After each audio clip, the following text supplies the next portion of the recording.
Petróleo no Amapá. É nosso. É riqueza, emprego, renda. Direto do Rio de Janeiro. Jornalista Márcia Andréia e convidados. É a Diário FM no debate nacional. Olá, ouvintes da Rádio Diário e a você que também nos acompanha pelas redes sociais. Essa semana a Conexão Margem Equatorial traz em pauta, na dinâmica da indústria de óleo e gás, as questões relacionadas à saúde, segurança e meio ambiente na indústria do petróleo. Conosco aqui no estúdio, Tiago Jesus, um especialista em segurança do trabalho que tem aí mais de uma década trabalhando nessa área, é auditor interno, trabalha com padrões internacionais, né? Qualidades 9.000, 14.001, meio ambiente, 45.000, as questões de saúde. Tiago também trabalha com questões relacionadas à simulação de emergências nessa área de óleo e gás. Tiago, seja muito bem-vindo ao Conexão Margem Equatorial. Prazer, Márcia, estar aqui falando com vocês, com o pessoal do Amapá, os profissionais, futuros profissionais do Amapá. É um prazer estar aqui imenso e trazer um pouco da minha experiência, da minha realidade aqui no Rio de Janeiro para agregar com o pessoal do Amapá, com os profissionais do Amapá. Nesses quase 15 anos que você tem aí nesse trabalho, o que você anda fazendo? Conta pra gente aí muito rapidamente. Hoje eu estou mais focado na área de treinamentos, né? Nas normas regulamentadoras, nas NRs, que são muito exigidas dentro do setor de óleo e gás.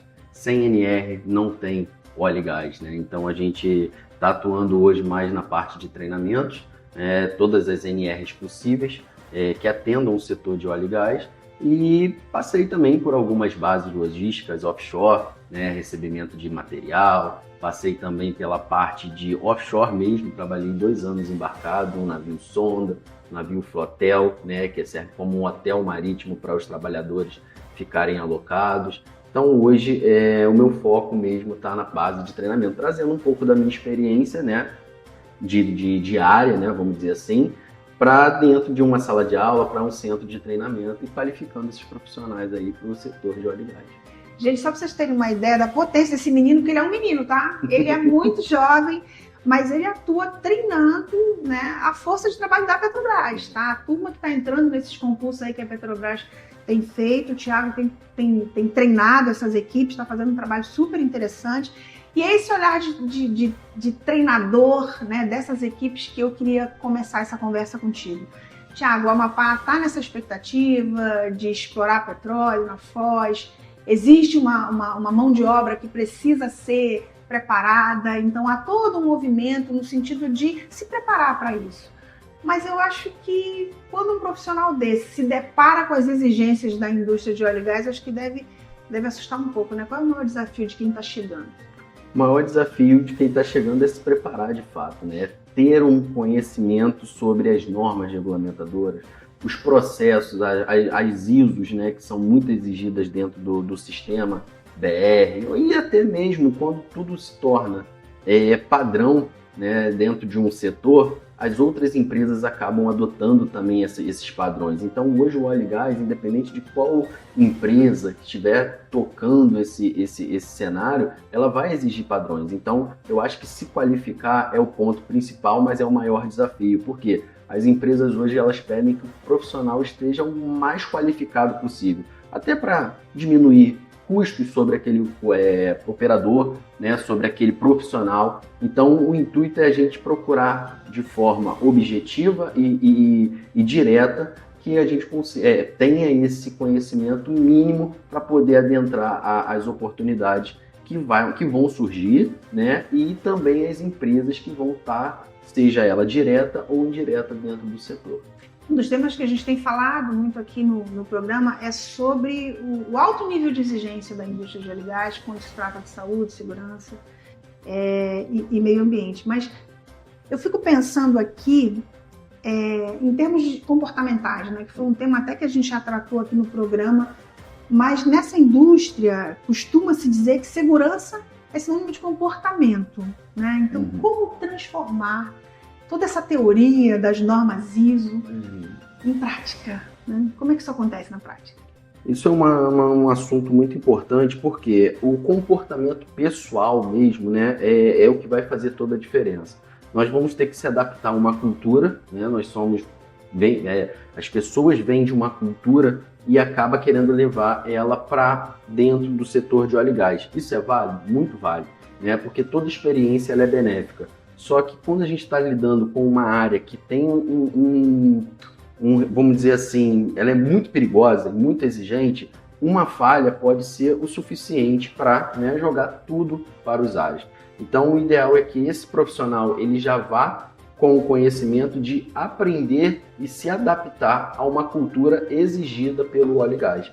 E isso vai ser muito direto levado para quê? Aos procedimentos. Todo o setor de óleo e gás vai exigir procedimentos. Então, nós devemos conhecer esses procedimentos e se adaptar o mais rápido possível. Os colaboradores acabam tendo que passar por treinamentos, né, que a gente chama de familiarização sobre os procedimentos, sobre aquela política de segurança, seja da ISO, seja das normas regulamentadoras, e o profissional ele tem que se adaptar a essa cultura. Porque se ele não se adaptar a essa cultura, ele pode ser não um problema, mas ele pode ser um risco para toda aquela operação. Então, quanto mais esse profissional for qualificado, se adaptar às normas regulamentadoras, às ISOs, né, e os procedimentos internos, ele vai ser um profissional com certeza de destaque na área do óleo e gás.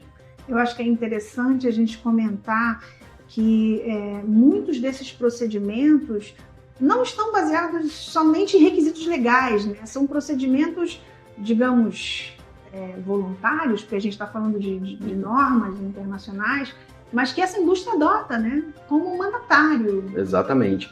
Não só os procedimentos que são, né, obrigatórios, mas o que nós chamamos de boa prática, né? Então as empresas vão adotar alguns procedimentos como boa prática. E essa boa prática, como o nome diz, é uma boa prática para a gente poder praticar de uma forma tranquila, segura, né? E quanto mais segurança essas boas práticas vier ao nosso encontro, melhor, porque a gente vai estar mais adaptado ao cenário do óleo e gás. Sabe? Lembrando que o setor do óleo e gás, ainda mais para quem trabalha em áreas confinadas, como plataformas de petróleo, essas boas práticas elas são importantíssimas. Por quê? Para boa convivência, a gente pode estar falando um pouquinho mais à frente quando falar sobre a NR37, plataforma de petróleo, essas convivências muito vão ser de boas práticas, né? Então isso também vai estar adotado dentro do sistema, seja ele BR, seja ele qualquer outra empresa aí do segmento de óleo e gás.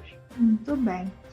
No teu histórico, Thiago, há uma atuação importante aí na tua vida profissional ligada à questão de plano de emergência individual na Baía de Guanabara, tá? Que lições, né, valiosas de gerenciamento de crise, resposta a emergências que você teve a oportunidade de viver, que você acha que pode ser importante para a nossa região aqui, para a Amazônia? Então, Márcia, toda a questão do PEI, né, que é o Plano de Emergência Individual, todas as empresas que atuam diretamente ligadas ao meio ambiente ou tiram recursos do meio ambiente, precisam ter esse plano de emergência, né? Então, automaticamente, o que eu trago como experiência do meu dia a dia? Todo o controle de mitigação sobre um possível cenário de emergência, acidente, incidente e etc. E o que eu tenho mais de vivência, assim, que eu posso retratar aqui para vocês, é que é eficaz. Você precisa ter uma medida mitigadora para qualquer cenário que venha acontecer daquele segmento, né, daquela exploração, daquela atividade. Então, eu tive uma oportunidade muito grande de ser, né, coordenador de ação e resposta na Baía de Guanabara. Por uma empresa que eu atuei, eu acabei sendo coordenador de ação e resposta. Então, toda a emergência que acontecia no cenário, tanto interno da empresa, quanto também às margens da Baía de Guanabara, eu era o responsável em atuar e dar as diretrizes, os comandos. Vamos fazer isso, vamos atuar, vamos solicitar a empresa que nos dá apoio na contingência, um exemplo de um vazamento de óleo, com barreiras, né? Então, a gente também para isso, para chegar a um ponto de excelência, a gente retratava todos os simulados possíveis. Então, o simulado é uma importância muito grande dentro da emergência, tá? E automaticamente isso traz o quê? Segurança para operar, mesmo diante de uma atividade crítica, que é a exploração de petróleo. Mas quando você tem ali tudo bem alinhado, né, todas as normas, todos os procedimentos sendo seguidos, a probabilidade de acontecer um erro, profissionais treinados, é bem pequena. tá? Mas caso aconteça, a gente está preparado para poder atuar. E isso pode ser uma preocupação muito grande nesse processo da margem equatorial e tudo, né, por conta do meio ambiente, mas quando uma empresa ela ganha essa licitação, ela ganha esse processo, ela tem todo um amparado para poder, em um cenário de emergência, ter o menor dano possível, causar o menor dano possível ao segmento, àquela região, aquele ambiente ali que vai estar situado. Sim, porque essa é uma preocupação grande nossa, né? Esse santuário, com tudo isso. Inclusive, quem é contra a exploração usa muito isso como um argumento. E a gente sempre está procurando mostrar aqui o que essa indústria tem para oferecer quando a gente fala de segurança, de gestão ambiental, né? E de resposta a emergências, né? Então vamos falar da NR37. Tiago, fiquem ligados que o Tiago está se preparando para dar um treinamento que vai chegar aí no Amapá também, sobre a NR37, que é uma NR que trata do trabalho em plataformas, não é isso, Tiago? O que é a NR37? Exatamente. Fala pra gente. NR37 é uma norma recente, a gente costuma dizer dentro da segurança do trabalho, que é o nosso bebê, né? Porque ela é recente. Agora já tem até a NR38, que fala da parte de limpezas urbanas, só que a 37 ela é bem recente. E hoje ela atua diretamente em plataformas de petróleo. Pouco tempos atrás a gente tinha uma mistura, né, de NR20, que falava um pouco sobre plataforma de petróleo, etc. Mas hoje a gente tem uma norma destinada para NR37, para plataforma de petróleo, que é a NR37. Então ela vai ressaltar ali para a gente os ambientes que nós vamos estar atuando nas plataformas de petróleo. Nós temos alguns exemplos de plataformas de petróleo: semi-submersível, submersível, FPSO, flotel, navios sondas. Todas elas vão ser consideradas uma unidade de plataforma, de fato, né, de petróleo. Claro, cada um dentro do seu segmento ali, tá? E a NR37 ela vai nos dar a diretriz do que eu preciso atender minimamente para poder atuar com uma plataforma de petróleo. O que deve existir numa plataforma de petróleo, segundo essa NR? Segurança, em primeiro lugar. Segurança, né? Porque, como eu falei, o processo operacional é bem criterioso, é bem rigoroso e bem crítico, mas também a gente precisa ter o mínimo, né, de adequação para um ser humano conseguir sobreviver numa plataforma, tá? A gente costuma dizer que alimentação, né, recreação, local adequado para fazer as suas, né, necessidades, como também a parte, né, de descanso, como os camarotes, etc. Então a NR ela vai trazer esse mínimo para a gente, vai dar toda a diretriz do que eu preciso ter minimamente numa plataforma para que ela seja habitável para os colaboradores atuarem, desde que os colaboradores, né, acabam atuando numa escala mínima aí de 14 por 14, em alguns casos aí 28 por 28, 36 por 36. Então são longos períodos e a gente precisa ter um mínimo de adequação para esses funcionários ter uma qualidade de vida a bordo, já que é considerado um local confinado, onde eles estão distantes de tudo, né? Então a gente precisa dar esse suporte para ele. A NR37 ela é muito boa nisso, ela nos dá essa diretriz do que a gente precisa atender. O curso da NR ele tem uma carga horária mínima, né? Que a própria regulamentação diz. Isso. Que carga horária é essa? Isso. A carga horária ela atua mais ou menos 6 horas, né? O treinamento básico. Tá? Para você conhecer basicamente o cenário ali de uma instalação offshore, vamos dizer assim, né? E também ela tem o avançado, mas o avançado é uma carga horária que vai ser no mínimo de 7 a 8 horas, tendo que ter 1 hora, complementar 1 hora de parte prática numa unidade de fato de petróleo. Tá? Então a gente precisa levar os alunos, os profissionais, para como se fosse um pequeno estágio, né, de 1 hora, para poder ter essa vivência na plataforma e completar o treinamento avançado. O básico ele fica na casa de 6 horas, né, para poder ali o colaborador ter os conhecimentos básicos também de uma unidade de petróleo. Esse curso que você vai ministrar na LM vai ser em torno de 6 horas? 6 horas. 6 horas, que é o básico, porque a gente não tem essa unidade ainda, né? Mas a gente consegue retratar aqui o máximo possível da realidade offshore para esses alunos, para esses futuros profissionais aí do Amapá, que vai estar atuando na área do óleo e gás. Tiago, o público de atuação e qualificação no NR37, que público é esse? Quem é que pode fazer um curso desse e se preparar para isso?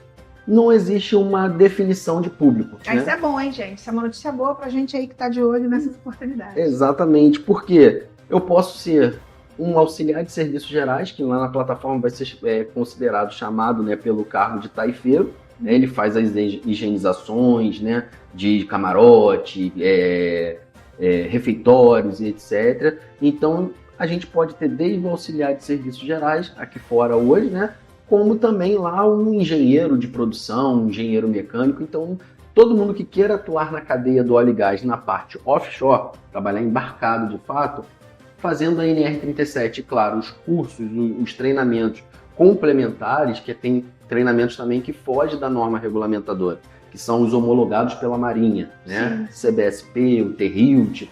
Então, o colaborador que se qualificar nessa parte, ele mesmo sendo um auxiliar de serviços gerais, ele pode atuar na área do offshore tranquilamente na função de taifeiro. Faz um cursinho de taifeiro também, de que, se eu não estou enganado, deve ser uma média de 3 meses mais ou menos de curso, e ele pode adentrar a área offshore tranquilamente. E muitas das vezes é a porta de entrada para quem não tem experiência.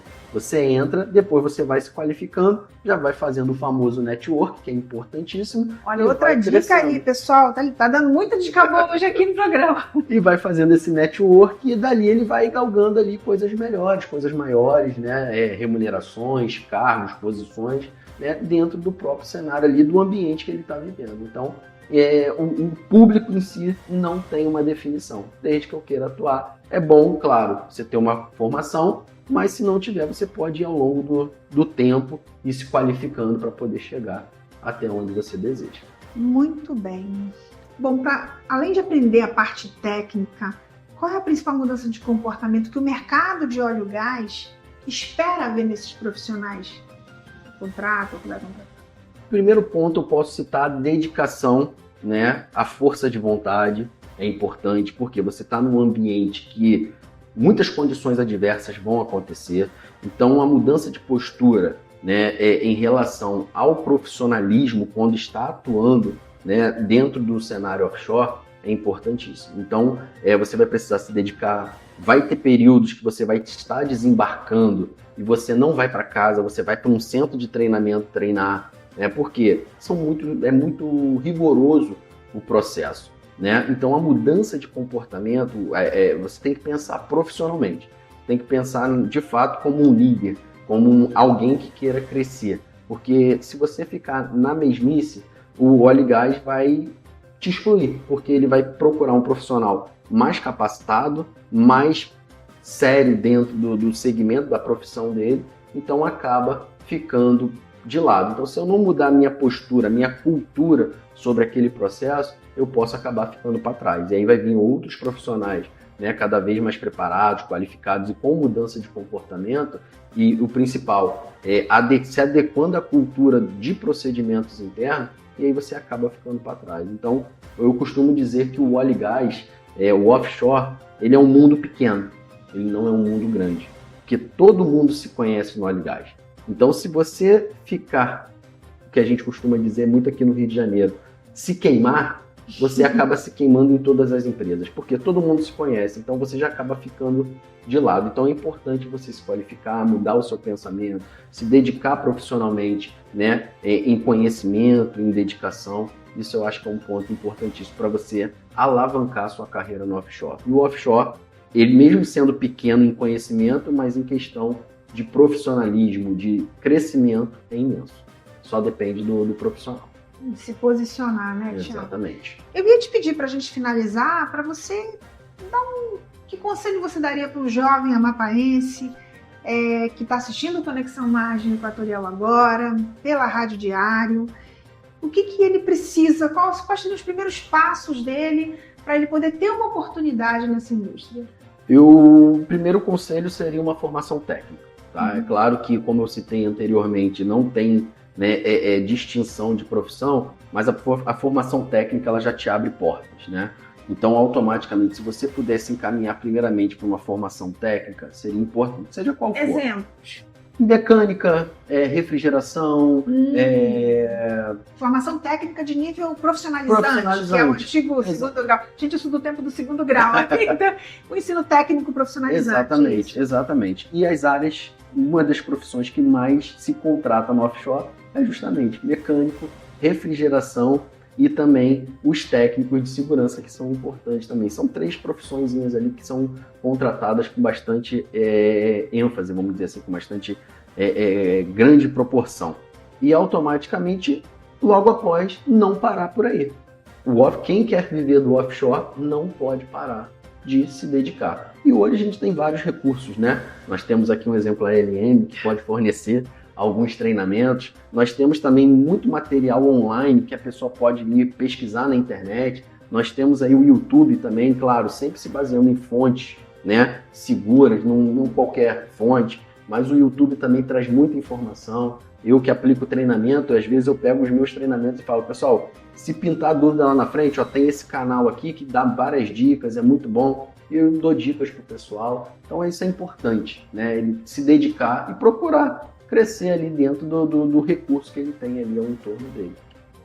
Muito bem, muito bom, né, gente? Muita informação importante, atenção à rapaziada que está aí, os jovens, o pessoal que está estudando aí no Instituto Federal do Amapá, né, que está formando aí técnicos, isso é muito importante para essa indústria. Bom, eu conversei aqui com o Thiago Jesus, especialista em segurança do trabalho, que pôde compartilhar um pouco da experiência dele com a gente, deu ótimas dicas. Thiago, muito obrigada pela sua presença aqui no Conexão. Tenho certeza que muitas coisas do que você falou bateu aí direto na mente, no coração de quem está esperando e se preparando para uma oportunidade para essa indústria. Eu que agradeço, Márcia, pela oportunidade. Espero ser a primeira de muitas, né? E tudo que eu puder ajudar também, né, com dicas, com informação, eu estou à disposição. Sou sempre solícito, até com os meus próprios alunos mesmo, eu sempre deixo os meus contatos depois ao final do treinamento. Então, o que eu puder ajudar também, contribuir para esse crescimento, pode ter certeza que estou à disposição. E vamos ficar de olho, hein? Que já o Thiago está ofertando um curso aí da NR37 pela LM e vocês vão se surpreender. Muita coisa boa para se apropriar. Eu fico por aqui, na próxima semana eu volto com mais um episódio do Conexão Margem Equatorial, pautando a dinâmica da indústria de óleo e gás. Petróleo no Amapá. É nosso, é riqueza, emprego, renda. Direto do Rio de Janeiro. Jornalista Márcia Andréia e convidados. É a Diário FM no debate nacional.